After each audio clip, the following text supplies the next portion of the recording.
Summary of The Swimmer by John Cheever. Neddy Merrill is sitting by his neighbor's pool on one of those summer Sundays when everyone complains about how much they drank the night before. People describe Neddy as an active, middle-aged guy who still looks young. Neddy enjoys the summer day by working out, swimming, and being in the sun's warmth. Neddy thinks about how 8 miles away his home is and how his 4 girls will have just finished lunch. He also thinks that he might be able to get back home by boat. He sees the garden ponds from this point to his house as a single stream of water. He calls it the Lucinda River to honor his wife. It helps him feel good about his imagination and sense of excitement to imagine himself as an explorer. Neddy jumps into the water and thinks about how polite it is not to use the long-distance stroke in neighborhood pools. He sees himself as being in the water and his life outside of it as being strange. Lucinda asks him where he's going, and he says he's swimming home. Then he takes off behind a bush. Neddy plans his route in his head, making a list of all the neighbors whose pools he will soon be crossing.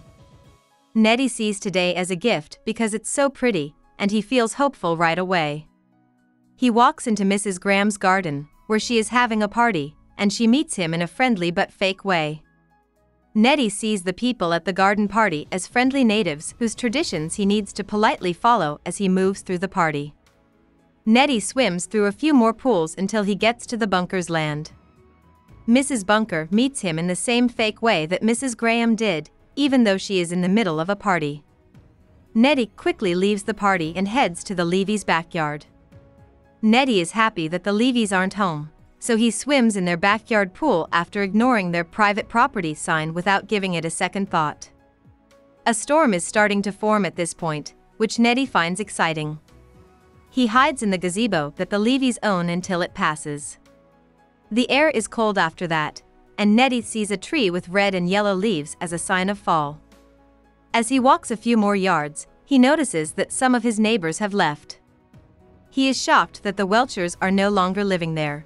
Their house is boarded up and their pool has been drained, which cuts off the Lucinda River.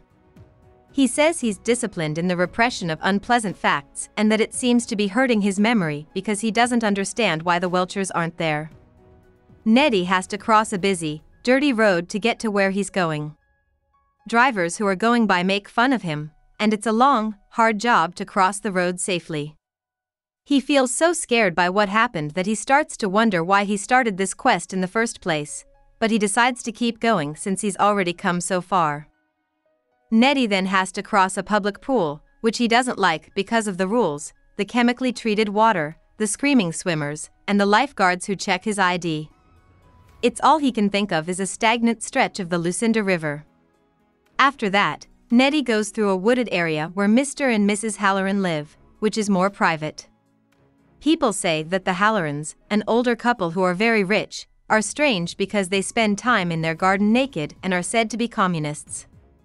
Neddy likes their pool better than the public pool because it gets its water from a brook.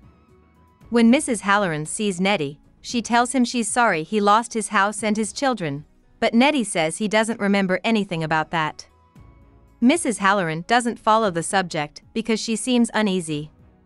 Neddy feels down after swimming in the Halloran's pool. The air is cold and smells like wood smoke, which is not typical for this time of year. He feels like all of his power has been taken away. He makes up his mind to get a drink to help him feel better, so he goes over to the house that Helen, the Halloran daughter, shares with her husband Eric. Helen says she's sorry, but she doesn't have any drinks in the house because of Eric's surgery 3 years ago. This is another bad thing that Neddy seems to have forgotten. Neddy doesn't like the scar on Eric's stomach because it hides his navel, which he sees as a break in the flow of life. Helen tells Neddy to go to the Beswangers' party for a drink, and Neddy does so after making Helen and Eric an unofficial invite to come over sometime. He says that the Beswangers always ask Neddy and Lucinda to dinner, but Neddy and Lucinda always say no because the Beswangers are dull and unpleasant and always talk about the price of things. Mrs. Beswanger insults Neddy and calls him a gatecrasher when he comes to their house. Neddy thought he would be welcome. He goes into the party anyway, and a bartender gives him cold drinks.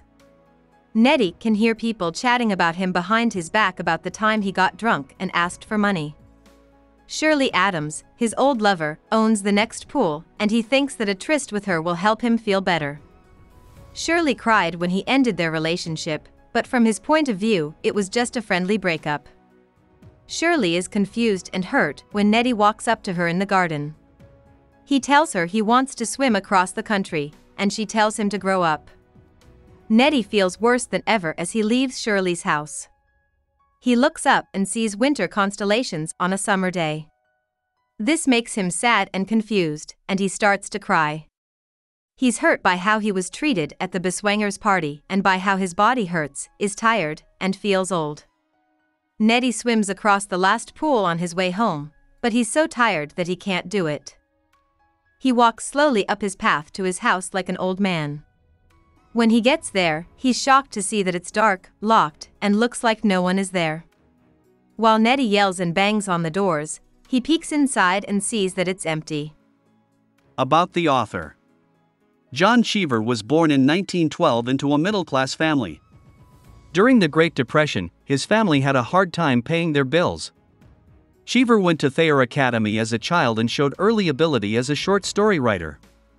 His first story was published when he was 18 years old, in 1930. But he got bad grades and was kicked out of school before he graduated. After that, he went to New York City and married Mary Winternitz there in 1941. Cheever joined the army during World War II in 1942, but he never fought. Cheever and his family moved to Ossining, New York, after the war. He started writing a lot of short stories, and many of them were published in The New Yorker. A lot of his writing was influenced by the neighborhoods of Ossining, where he lived.